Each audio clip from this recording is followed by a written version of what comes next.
Welcome, Jennifer, to the show. I'm really excited to have you on. Why don't you let the audience know a little bit about your background, and then let's dive into what you're doing now. Sounds great. And thank you so much, Dave. I'm so excited to be here. And it's so great to talk about what I'm up to because it really excites me. So my background. All right. The short version is sometimes I think of myself as a nearly recovered perfectionist, workaholic type A person, because I used to be all about the linear path, do A to get to B to get to C. And I was all about, never getting a B in school and going for the hardest job and being the first to get promoted and kind of living my life that way. So I worked on Wall Street as an investment banker, got my MBA, worked in corporate running businesses for large companies. And then I started to look inside, which is what I do with my clients, but it took me a while. And it was certain catalysts that happened in my personal life that really invited me, let's just say, to look at life differently. So one of them was sadly the death of one of my siblings at a very young age, and also a very, very challenging parenting situation. And I couldn't apply my model of, well, there's a problem. I will come up with a strategy and execute it and be successful. It was more one of those, what do I do? Like I had no idea what to do, which is an uncomfortable place for me. So I started doing a lot of this inner work and got a coach for the first time, saw a therapist, and I never really had anything against that, but I didn't think I needed it, because I was, I was successful. I didn't need help. And what I realized was that I was kind of living my life from the outside in. So in need of what society thought was successful and external affirmation, the grades, the promotions, and things like that. And I had never really taken the time to ask myself, what do I want? What brings me joy? What's fulfilling? How do I want to spend my days? And so it was such a fascinating process for me. And in that process, I realized that I want to champion others to do the same. And so as a coach, I'm a leadership coach. I do one-on-one work with clients, and I do workshops, and I do work with teams and groups. And my whole thing is I want to help each person in each group really figure out, what is it that they want? How do they overcome their challenges? And how can they maximize their impact in the world and their families and their jobs? So that's the top line summary.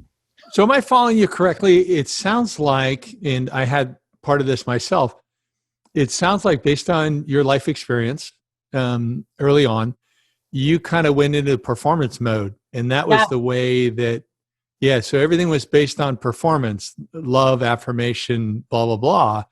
And so you focused on that, and apparently you're quite good at it and nailing it. But what was the turning point where you realized, hey, this I'm getting some short-term positive, but it's not lasting? It's kind of like the difference between happiness and joy type of thing? Exactly. Yeah. When did that hit you? It's such a good question because there are different moments where they served as catalysts. The first thing that came to my mind when you asked that question was when I had my first child, interestingly, because it was the first time when I really didn't do what was expected. I mean, I was working 7 days a week, to my husband. I remember one time I kind of got the work-life balance thing, and I started taking Saturdays and Sundays off. And I was like, oh my God, this is so great. Like I get 2 days off a week. My husband's like, yeah, that's what most people do. I'm like, no, but that's so amazing. But I had always worked 7 days. It's so sad now. I've been telling you this for years. Yeah, I know. He's like, so for me, I just kind of started getting into the work-life balance. But when I had my first child, I actually took a lot of time off, being mostly a stay-at-home mom and doing volunteer work in the community. And that was shocking to all my work colleagues because I was this, go-getter, work is everything, and it's so important. And it really felt like the first time where I was listening to almost like my essence and my energy of, what feels right to me. And it doesn't matter what other people think because I want to do what's right for me. So I think that was the first time. It's interesting. I get two thoughts. One is we do talent assessments where we look at behaviors and driving forces or motivators, and then maturity of 25 competencies or soft skills. And people ask me, how often should I redo this? And I said, should I redo this every year? I said, no. I said, wait 3 to 5 years, or if you go through a major life change. And that's what you're talking about. When you had the kid, it was like, boom, boom. Some lights went on that you didn't see before. Yeah. Totally changed things. And it reminds me, my fiance and I've started to watch Downton Abbey. Yeah. And I'm not really a TV guy, but I'm getting into it. I like it. And the oldest daughter, did you watch that series at all? It's on my list of ones that I've heard so many great things about it, but I have not yet. Well, then I will not tell you what happens. But the oldest daughter goes through an experience.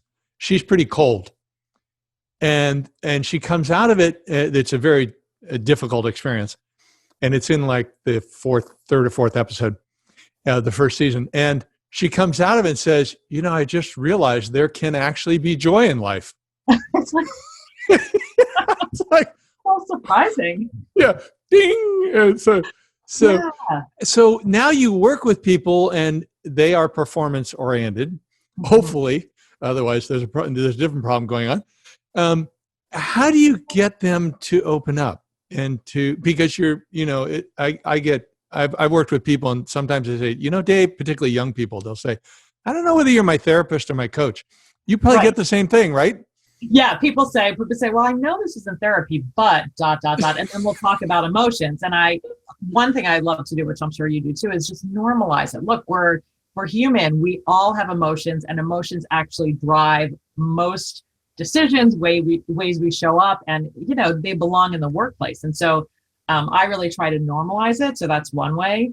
And another way is to really, I hate the coachy words, but create a safe space. But it is true. And I never use that terminology unless a client uses it first, because it's kind of like, but create kind of a rapport where, it's comfortable, it's fun. I mean, one of the pieces of feedback that I get in my coaching is, this was really fun. I thought you were going to sit there and tell me all these things I was doing wrong, and we had a really good time. I was like, yeah. So you can take serious topics and issues that are getting in the way of your business performance that are really important, and take them a little lightly. So I use a lot of creativity in my coaching, which for me, I've always loved art. I did singing telegrams when I was young. You're cool. with that, right? Yeah. So I would dress up as a clown or Raggedy Ann and be like, Johnny, it's your birthday, and sing. And I make jewelry and I paint. And that was always separate. And my work life was my work life. And I was, I love an Excel spreadsheet. Don't get me wrong. I love strategy and planning. But this other side of me was kind of, I brought it out sometimes. Like it once said, when I worked at General Mills, I was managing the Pop Secret popcorn business once. And we did this 3-day offsite for new product ideas. And I brought toys and got people out of their thinking minds and creativity. And it was amazing, but it wasn't my full-time job, right? So in coaching, I have these two pieces of myself that I bring. So people feel comfortable because of my business experience that, I get that world. And I also bring in this fun and this creativity, which is supported by neuroscience. So of course I say neuroscience shows that this and that. And there are a lot of actors that I work with. Actually, I have a colleague that I work with who was in Kinky Boots for the entire time, a Broadway actor, and we do workshops to get people out of their comfort zone. And I also have a business school friend who, similarly to me, he worked in investment banking. We met at Stanford, and then he worked at McKinsey. So he was this high power consultant. He's like, you know what? I don't want to do this. And he ditched it all, moved to LA, and he's an actor. And so at our 25-year business school reunion, he and I ran a workshop, and we thought maybe 20 people would show up. We had like 130 people. And we, it was amazing. We had people embodying different personas, and I did a visualization so they could connect to their most powerful, grounded self. And, these people are very successful. So we weren't going to say, we want to help you because, Stanford people don't need help. We're like, we know you're amazing. How can you get even more amazing? How can you expand your range of leadership? And a lot of people had never really experienced that. I had one guy come up to me and say, like, I feel like you had me hypnotized. I would have done anything you said. I was like, okay. Okay, give me money. Yeah. And another woman came up to me at dinner and she said, I always thought that I was born with my personality into who I am, and I'm successful at work and I have a great family. And I never realized there were different parts of myself that I could connect with. And so I think, again, starting where people are. So if they're not exposed to this kind of work, you don't jump in and say, you know what, we're going to do some visualizations and meditating. But it's really meeting people where they are and then kind of sneakily bringing in, this other way of thinking and working so that they can change these long-held behaviors and beliefs that take, it's hard to change what people have been doing for decades, right? Oh, yeah. And I want to come back to that. I think it's particularly important in this remote work time that's so insane right now. However, I'm curious about one thing, and that is, at least at this point, one thing. When you're working with people, people come to you and they have a certain style of processing information and making decisions. And based on the way you work with them, am I correct in what I'm hearing? That you actually help them process that information differently, maybe by a different system because they have different data points. Previously, their life experience led them to process information a certain way, and you're opening them up to see that information in a broader sense and maybe have some different tools to better discern what's truth, what's best, that type of thing, and maybe even come out of it with a stronger commitment to follow through on whatever that decision is. Maybe I'm reading too much into it, but if you can talk to me about that, I'd be really curious. Yeah, no, what you're saying reminds me of clients I've worked with on their communication style. So both in giving, let's say, a talk to a company or to the management team or to their team, or just in their everyday conversation. Let's say they're having a business conversation with someone. So let's take the client, I'll give you a couple of examples, who is very serious, right? Very serious and a little bit introverted. And so when this person talks, the impact is, not sure if it's arrogance, or maybe he doesn't care, or maybe he doesn't like me. And so they might come to the coaching saying, oh, I want to feel more connected to people, or I want them to like me more, but they just don't know why. And so once we get some feedback, I help them, it's like you said, connect to, first of all, what might be a new definition of best, right? Or better, because for this person, maybe they were in a role where kind of sitting back and analyzing it and not being too vocal served them, right? And as they get more and more senior in leadership, as you know, connection to people builds trust, and it makes you more inspiring, and it makes people more productive if they feel this connection to you. And so what I do, what I did with this one guy, which was so fun, is you affirm what people and they like about themselves. Like, I'm strategic, I'm serious, I am smart, I am this. And then you explore, either through feedback or through, just them knowing, what would people like to see more out of from you? So it might be they want to see me smile more, they want to see me talk about myself more. And then you explore kind of why that's uncomfortable. So, what are the beliefs for you that say I shouldn't smile more? And I'm making this up, but it might be something like, then people are going to think I don't know what I'm doing, I don't know my job, or I don't take my job seriously. Or so again, it's oftentimes these black or white beliefs that people think I have to be this way because I've always been this way, and that's how people are going to know I'm serious. And so, what do you do when you're asking that question and they respond, but you don't think they have the right answer?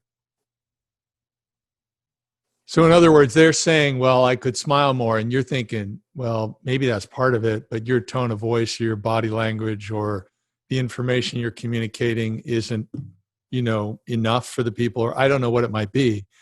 Yeah. Does that happen? You know what? It's interesting because I'm thinking the way that I try to do it, which trust me was hard because I come from between being a business person in a company and a coach, I was a consultant, right? So I would help people write strategic plans or advise them. So for me, when I stepped into coaching full time, the most challenging thing was don't tell the people what to do. And I'm like, but I have the answer. I know I can give advice. And so coaching is really more about having them, I know you know this, but having them come up with the solutions that work for them, right? So if I say to this person, smile more, be more friendly, it's just kind of giving that leadership list.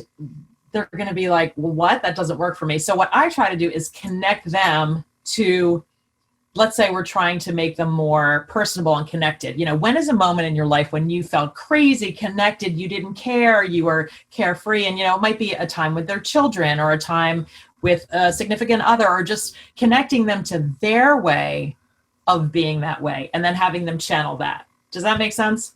Oh, it makes perfect sense. Yeah. And so first, you have the feedback and the coaching goals of, I want to do this more. And then you explore the beliefs of, why is that a challenge? Because if you just go right to the do more of this, I guess people can execute that, but it's not going to really make transformational change. So I'll give you another example, which I've had several clients like this. So leadership positions and need to talk more in bullet points, right? Need to be more inspired, and some people who just kind of go on and on and on. I mean, I know I talk a lot, so if I get like this, just give me the old pause. But who have a hard time being concise and inspiring in their message. Instead, it's like a data dump, which if you think of an individual contributor, that might be great, right? Everything needs to be done. All the data needs to be checked. And when you're running a company, people don't want to hear all that. They want to be like, yes, I get that, So again, it's knowing you want to be like that, but you can't just tell someone, okay, be more inspiring. One thing I love to talk about is the Simon Sinek video coming up. I think it's called How to Be an Inspired Leader, but it's the coming from the why example.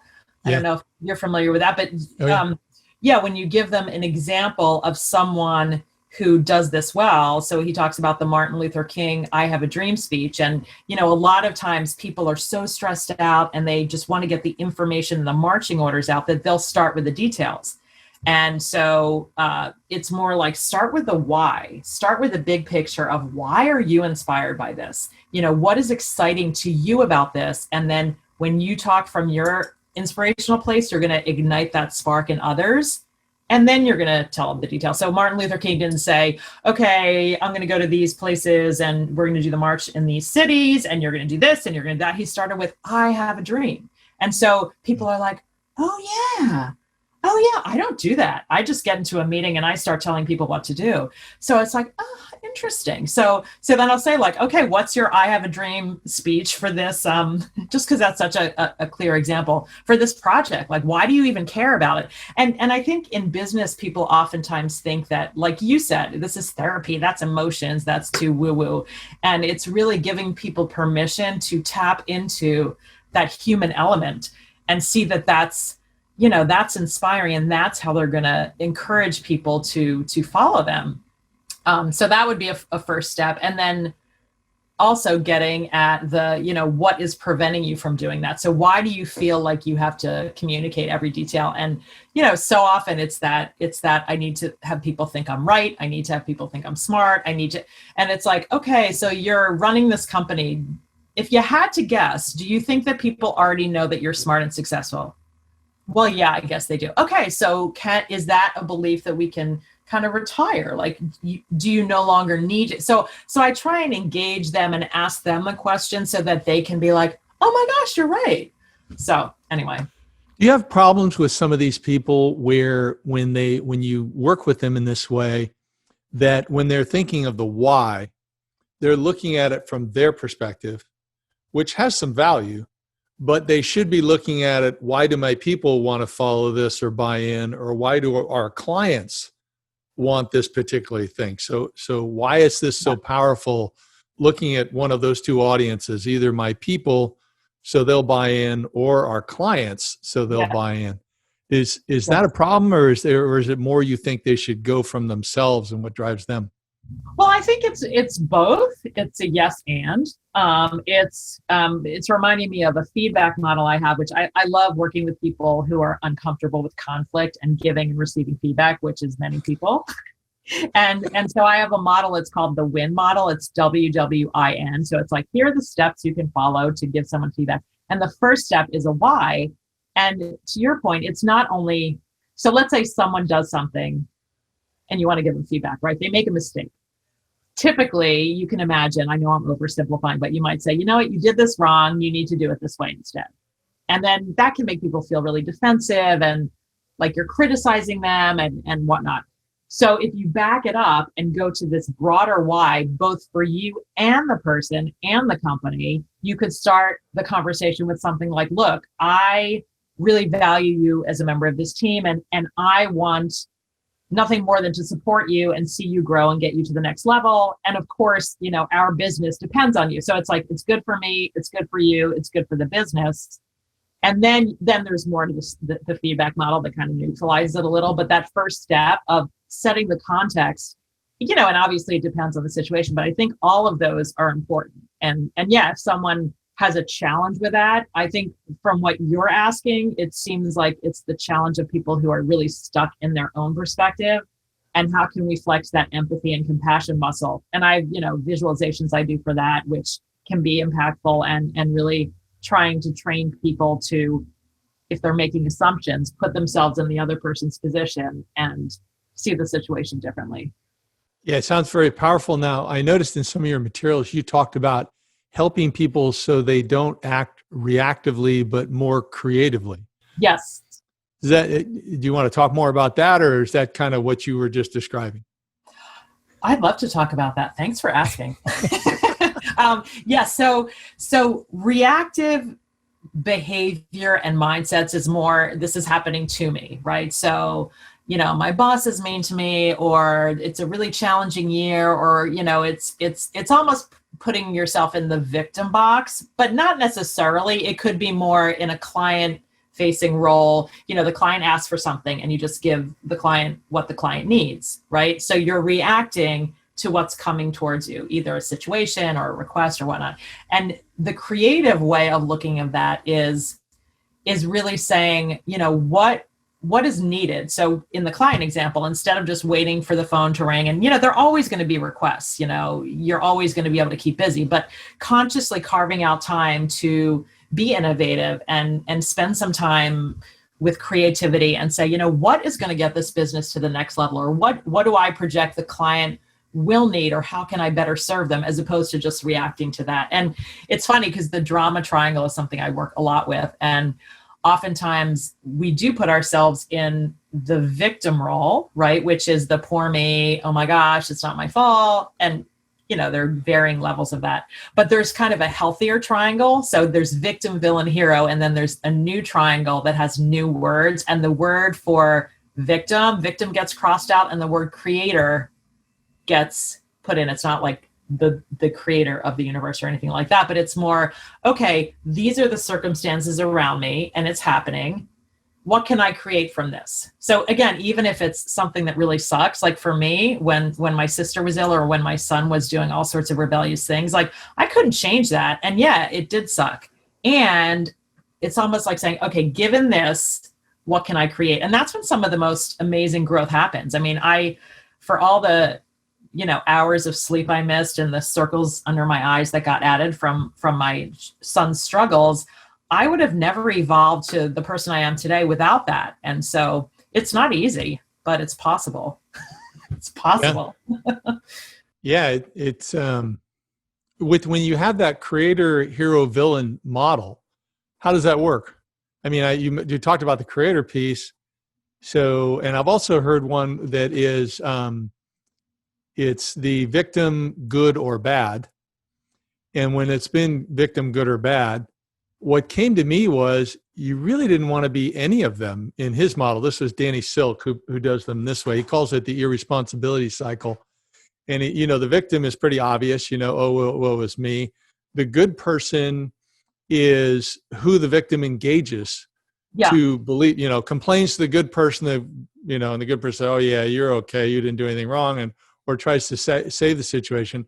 And then the bad person is the one that gets blamed. Right. Maybe they're supposed to be blamed, maybe not. But the interesting thing about the irresponsibility cycle is you don't want to be any of the three. Right. Whereas in your model, it sounds like you want to be one of the three. I like that. I like that. Well, it's interesting. You want to be the creative or the creator, don't you? Yeah, exactly. But there is, and I know I wish I have slideshows on this, and I do this in a lot of workshops, and it's really fun because we do skits. Like we'll have people engage in the different roles, but there is a drama triangle and there are 3 roles, and it's the same. You don't want to be any of those 3 roles. And then there's a different triangle that's the more evolved triangle, and that's what you want to shift into. So for example, the drama triangle is victim, villain, and hero. Yep. And you don't want to be any of those. So we've talked about victim. Hero is another one that a lot of high achieving business people kind of fall into that role. So think of the manager who keeps getting promoted, and they have a hard time delegating, right? Or anytime anyone asks them for something, they do it. And what they really should be doing is spending time on innovation and not doing everyone else's job, right? So you don't want to be in the hero role. You want to cross that out and go into we call it the coach or the mentor role. That's what I call it. So again, it's how can I champion you to do it and not just solve all your problems. And this is really challenging. I worked with a CEO once who was raised by his grandmother and had such strong value around help and didn't even realize it, but that was so present that anytime anyone asked him for anything, he would just do it. And the company was like, if you left, we would fall apart because you do everything we ask. And he's like, well, once we started to unpack it, but I want to help people. So again, it's not that you have to change the value, you have to redefine how that shows up. So what if you're not giving help like that, but you are giving them the gift of independence? Like imagine, and again, I would ask this, I wouldn't say, what if you, like, what is it that you want for your employees? Well, I want them to be independent. What do you want for their future? Well, I want them to take over me. Oh, interesting. What do they need for that? Well, they need to learn to make their own decisions.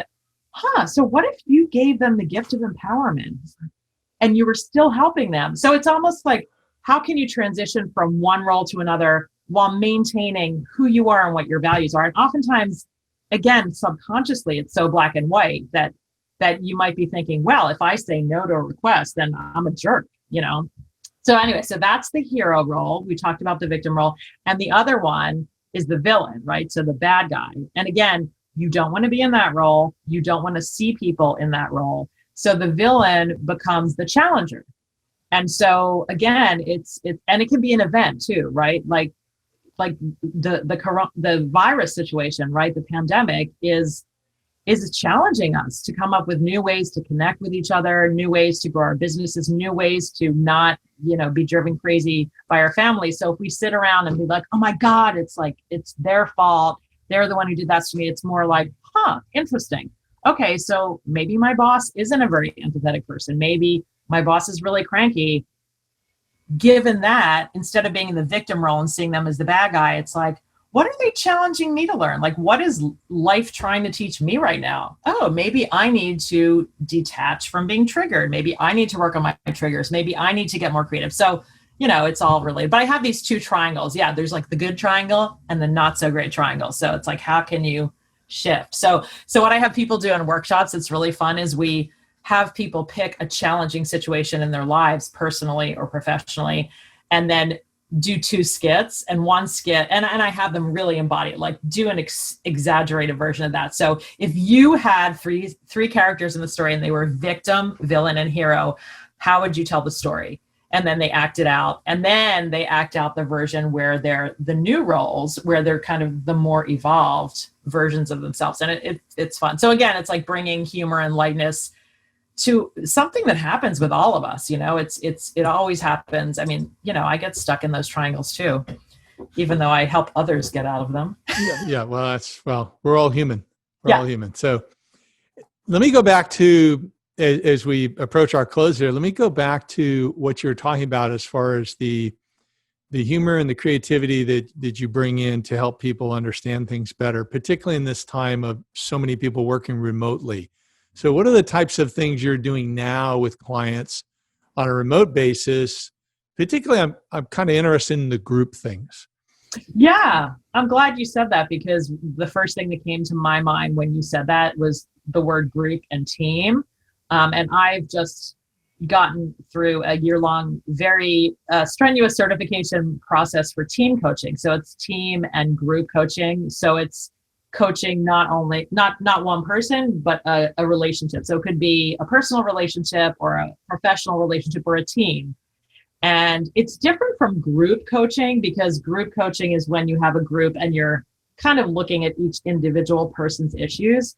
But this idea of coaching a relationship, I think it's always been important, but now with virtual, it's especially important because we work on things like how connected is this team? How much trust is there? What are some of the pitfalls? What are some of the issues? And, that's like many things, extra challenging with everyone working from home. And so I've been doing a lot of work on that. And at the beginning of the pandemic in March, a colleague and I put together a 4-part webinar series called Lead with Love. And it was all about not romantic love, of course, but how can we bring heart and compassion and emotion into the workplace as people are dealing with all these challenges. And so I think it's almost like these leadership lessons and this focus on relationship and task, because we're not throwing away the results and the strategies and all that stuff.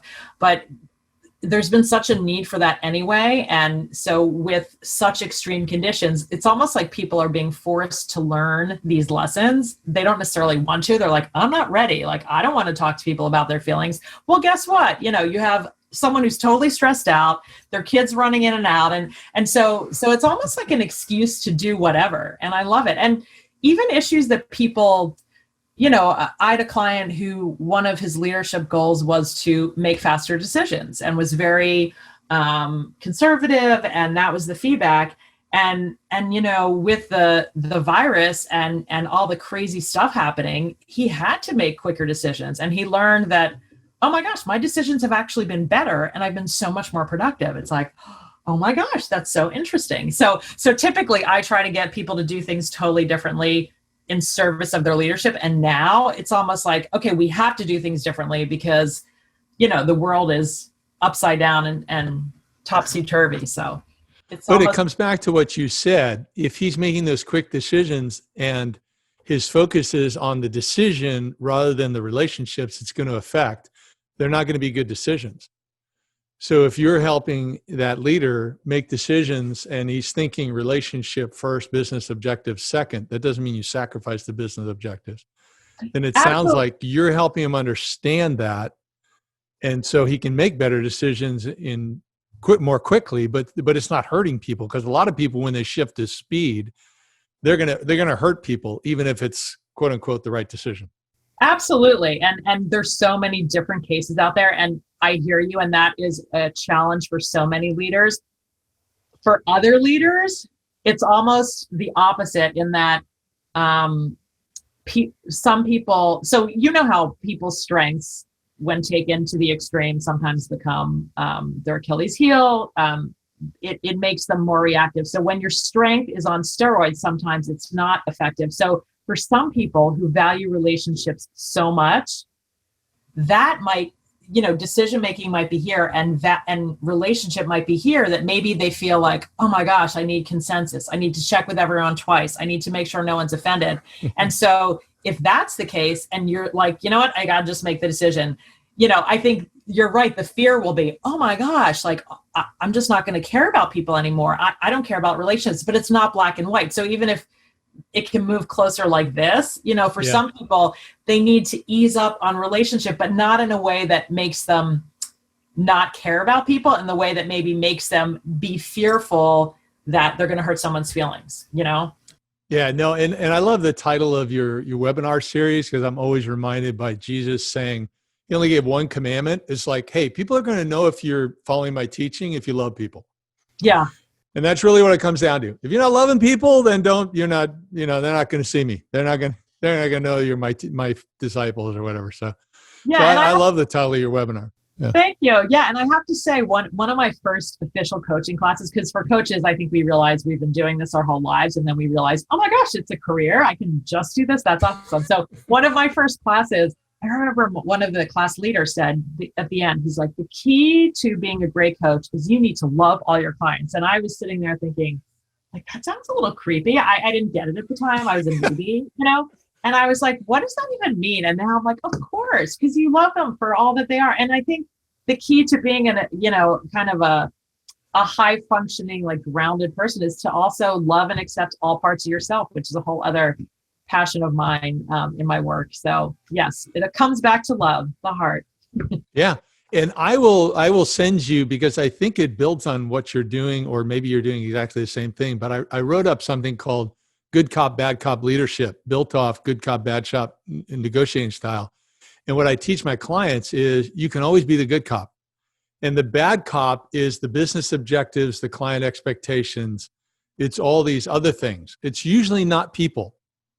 So then you can always say, well, we got to make this decision because otherwise this bad cop, this goal we have to achieve, or this client expectation isn't going to happen. So I'm sorry, we have to make this decision faster.